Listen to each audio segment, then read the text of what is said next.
Ulu Cami Türkiye'de ziyaret açısından özellikle sirkülasyonun en çok olduğu tarihi yapılarımızdan bir tanesi hiç şüphesiz.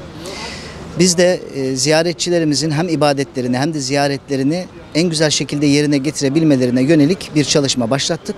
Bursa İl Müftülüğümüzün riyasetinde ve koordinasyonunda Vakıflar Bölge Müdürlüğümüzle de yapmış olduğumuz istişareler neticesinde Osman Gazi İlçe Müftülüğü olarak yeni bir tabela düzenlemesi yaptık. Öncelikle vatandaşlarımızın içeriye girerken her yere girmenin, burasının da bir cami, bir ibadet alanı olduğunu göz önünde bulundurarak belli esas ve usulleri olduğunu hatırlatmak ve ona uygun bir şekilde ziyaretlerini gerçekleştirmelerini sağlamak adına bu çalışma yapıldı.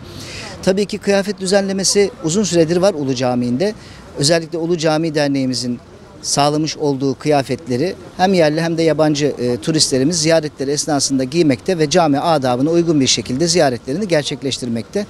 Tabii ki bu tabelaları yaparken bizler hem görsel anlamda daha uyarıcı olsun hem de caminin tarihi yapısına, fiziki mekanına da uygunluk sağlasın, tarihi dokuya uygun olsun düşüncesiyle yaptık. İçeride görev yapan güvenlik görevlisi arkadaşlarımız ve Türkiye Diyanet Vakfı'nın gönüllü hanımefendi görevlilerinin özellikle bu tabelalar takıldıktan sonra çok olumlu geri dönüşler aldıklarını da ifade etmek isterim. Mescid-i Haram, Mescid-i Nebevi, Mescid-i Aksa ve Endülüs Şam Emeviye Camii'nden sonra dünyadaki 5. makam olarak biliniyor. Diyarbakır Ulu Camii ile birlikte Bursa Ulu Camii'miz. Bu çalışmaların Türkiye'mizdeki bütün tarihi yapılarda bir emsal olarak bu sürece dahil olmasını da tabii ki temenni ediyoruz.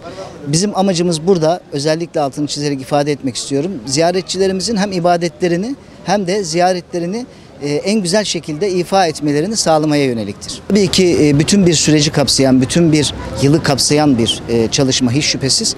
Yani ziyaretçilerimiz hem yazın geldiklerinde hem de kışın geldiklerinde hangi mevsim gelirlerse gelsinler içerideki kıyafetleri cami ortamında rahat bir şekilde kullanabilirler. Kıyafetlerle ilgili şunu da ifade edeyim. Ulu Cami Derneğimiz kıyafetleri günde 3 defa yıkamakta.